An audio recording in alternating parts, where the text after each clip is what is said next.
Professor the Honourable Bob Carr, former Premier of New South Wales. He was the longest serving Premier ever in New South Wales. So a great pleasure in welcoming you to the microphone. Thank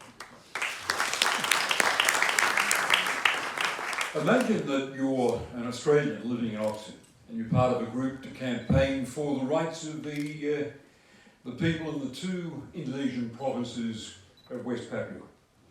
And imagine you get a terrific leak from the Indonesian cabinet and you post it online. And Indonesian security forces put together a bid to have you extradited from England and put on trial in Jakarta.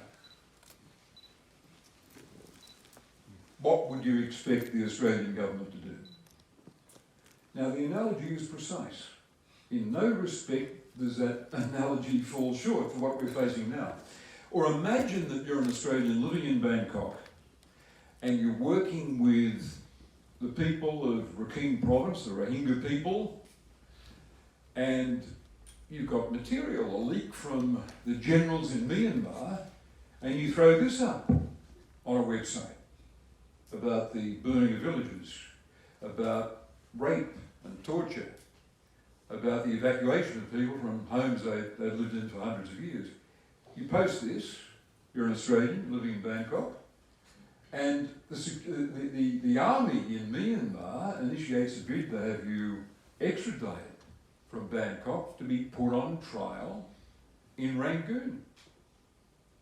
What approach would you expect the Australian government to take? The analogy is precise with what's happening to Julian Assange.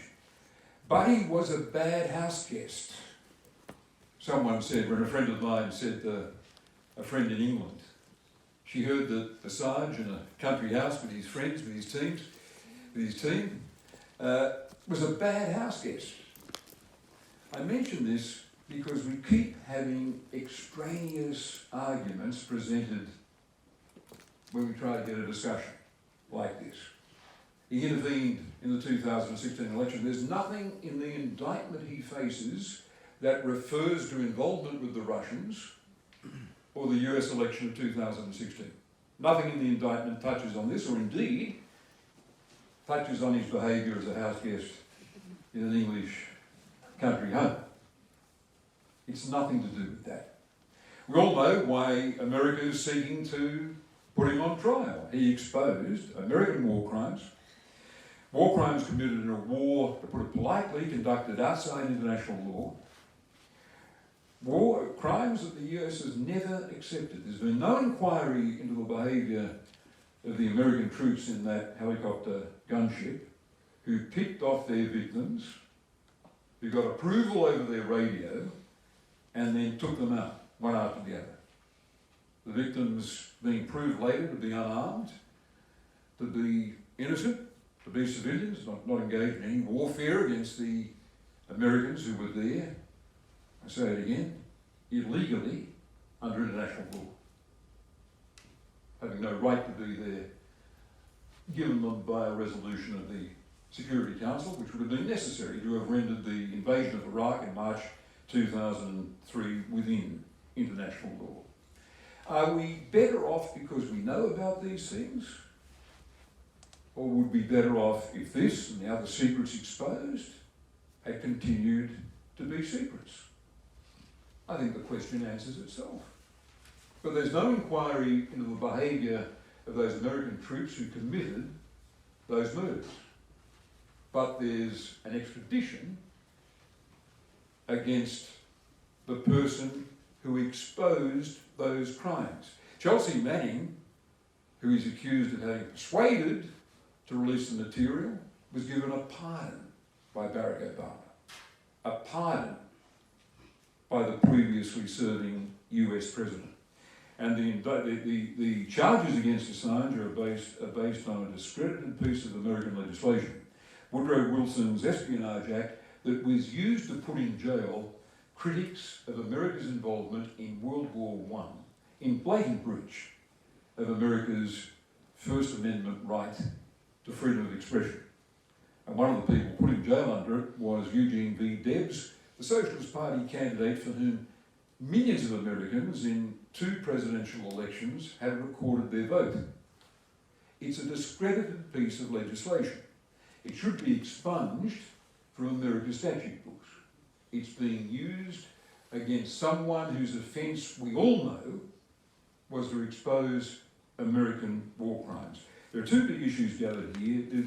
This is, by the way, if America is so indignant about his alleged role in assisting the Russians in 2016, the correct American response is to reform its electoral system and see that it's more robustly independent of the behaviour of any outside actor. That's what's required. Getting rid of the electoral college, having voter encouragement statutes instead of voter suppression statutes that keeps the participation down by making it hard for coloured people and poor people to get to a polling booth, and perhaps having their elections on a public holiday or on a Saturday when you could boost the turnout, and the whole system would be less vulnerable to people posting mischievous and cunning interventions on Facebook or anything else. Now, that should be the correct American response, not pursuing this Australian. Here's the issue, as I said, he wasn't a spy. He's being prosecuted under an anti-spying statute. We all know he wasn't a spy. His offence was to expose things the American state wanted to keep secret. This is a violation of America's belief in itself, of America's view that it can rule the world and intervene in countries in defiance of international law, as I said earlier, without this sort of feedback, without this sort of blowback. Here's the issue for Australia. It's about Australia's character. How do we see our character? Are we simply a signed up part of the empire with no more independence, I won't say than an American state, but I'd say of an American territory? An American state would have more independence. You know, the governor talking up about this if there's a trespass on its constitutional rights from Washington. We're really behaving not like an American state, but like an American territory, like Puerto Rico, with no claim to sovereignty. Not in any recess of the American Constitution, a claim to sovereignty. We're behaving like an American territory. Surely there's no barrier to Maurice Payne doing what I suggested would be within the bounds of normal and acceptable behaviour for a foreign minister, of saying to her American counterpart, Mike Pompeo, listen, old buddy, we get along on so many fronts. We've got our presence in Syria and Iraq, the trainers and the advisors and the Air Force. We've got that ship up there in the Gulf, at some risk, I might say, Secretary of State. But we're always there with you, and your President must appreciate that you've got a whopping trade surplus of being so very important to him. A mercantilist from Central Casting. We deliver on that score. You should be very happy. We're a very good ally. I think you'd agree, and he'd have to say yes, and all the evidence, you're a splendid ally. Well, our Foreign Minister should say, in that context, Mike, just let Assange go. Let just the thing drop. Let the thing just be dropped. I rather suspect you could say that your president, your boss in the White House, would be reasonably comfortable with that anyway. Just let it go. The way Obama let the Chelsea Manning thing go. That's the fundamental issue, I guess, here. The character Australia has as an ally, whether there's any area where we're prepared to say to the American empire, cut us a bit of slack. We like the alliance, it gives us a level of comfort. We like him, for the most part, but we've got an Australian citizen here, and it's a bit unconscionable, and you might think about the criticism you cop in Australia and the disillusionment you produce in the Australian attitude towards the US, but there's a second consideration, and it's this. Does our citizenship matter? He is an Australian citizen. And someone said to me at the Maroubra branch meeting when I was discussing this a few weeks ago, yes, there's a lot about him we don't like, but he is an Australian citizen. And we get moving for people in all sorts of trouble, and he's not a spy, and whether he's a bad house guest or not doesn't matter. The only issue is that he exposed US war crimes and he shouldn't be given a virtual death sentence, because that's what 175 years in a harsh American jail out on the baking plains of Oklahoma, 1 hour a day out of his cell, no access to books or entertainment or any human company, the visits rationed very severely. The American prison system is not an advertisement for humanity.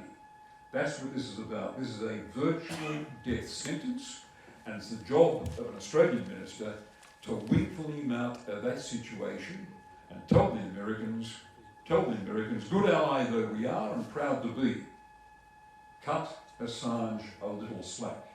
Let him out, because his treatment is offensive on so many grounds, and your own constitution cries out for respect of freedom of speech, and it ought to be acceded to in this instance. That's all. Simple.